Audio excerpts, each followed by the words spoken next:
हज कोटे को लेकर देश में एक बार फिर से विवाद शुरू हो गया है। सऊदी अरब के फैसले की वजह से इस बार 42,000 से अधिक भारतीय यात्रियों के हज पर जाने का मामला अटक गया है। इसके बाद कई मुस्लिम संगठनों ने पीएम नरेंद्र मोदी से गुजारिश की है कि कटौती को लेकर वो इस पे हस्तक्षेप करें। तो चलिए बिना किसी देरी के आपको बताते हैं क्या है पूरा मामला।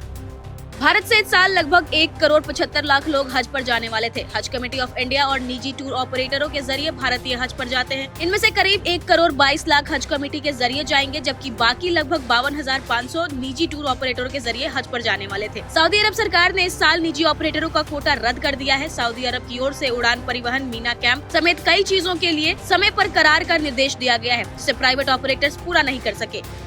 सऊदी अरब की ओर से हज जाने वाले भारतीय तीर्थयात्रियों के लिए 52,000 से अधिक हज स्टॉल रद्द किए जाने की रिपोर्ट के बाद विपक्ष के कई नेताओं ने चिंता जताई और केंद्र सरकार से इस मामले को सऊदी अरब के सामने उठाने का अनुरोध किया है।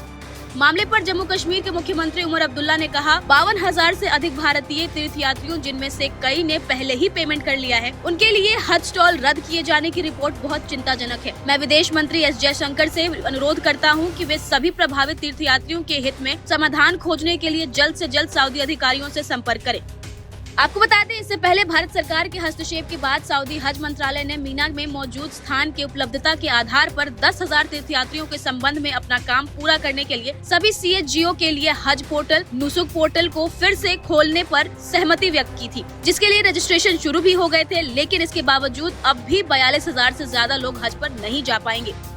चलिए अब आपको बताते हैं कि इस मामले पर सरकार का क्या कहना है। भारत के अल्पसंख्यक मामलों के मंत्रालय ने इसके लिए टूर ऑपरेटरों को जिम्मेदार ठहराया है। एक बयान में मंत्रालय ने कहा, अल्पसंख्यक मंत्रालय हज कमेटी के जरिए मुख्य कोटे के तहत इस साल 1,22,518 हज यात्रियों के लिए व्यवस्थाएं कर रहा है। फ्लाइट, यातायात, मीना में कैंप, रहने की व्यवस्था समेत सभी जरूरी तैयारियां सऊदी अरब के दिशा निर्देशों के हिसाब से पूरी कर ली गई हैं। कई बार याद दिलाने के बावजूद CHGO सऊदी अरब की तरफ से निर्धारित अहम डेडलाइन को पूरा नहीं कर पाए और मीना में कैंपों, रहने की जगह और यातायात के लिए जरूरी कॉन्ट्रैक्ट पूरे नहीं कर पाए। ऐसे में सऊदी सरकार ने समय पर भुगतान न होने की वजह से निजी ऑपरेटरों के कोटों को रद्द कर दिया है। वहीं भारत सरकार ने कहा है कि जो यात्री इस बार हज नहीं जा पाएंगे, उन्हें अगले साल प्राथमिकता दी जाएगी और जो पैसा उन्होंने जमा किया है वो अगले साल इस्तेमाल किया जा सकेगा। चूँकि प्रधानमंत्री नरेंद्र मोदी 22 अप्रैल को सऊदी अरब के दौरे पर जा रहे हैं, ऐसे में निजी टूर ऑपरेटरों को उम्मीद है कि प्रधानमंत्री के दखल से इस मुद्दे का समाधान हो सकता है।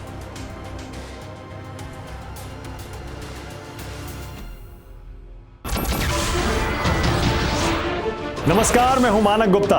अगर आपको हमारा ये वीडियो पसंद आया हो तो इसे लाइक और शेयर जरूर करें और हाँ, हमें सब्सक्राइब और फॉलो करना ना भूलें ताकि आप देश और दुनिया की कोई खबर मिस ना करें। तो जुड़े रहिए हमारे साथ और देखते रहिए News 24।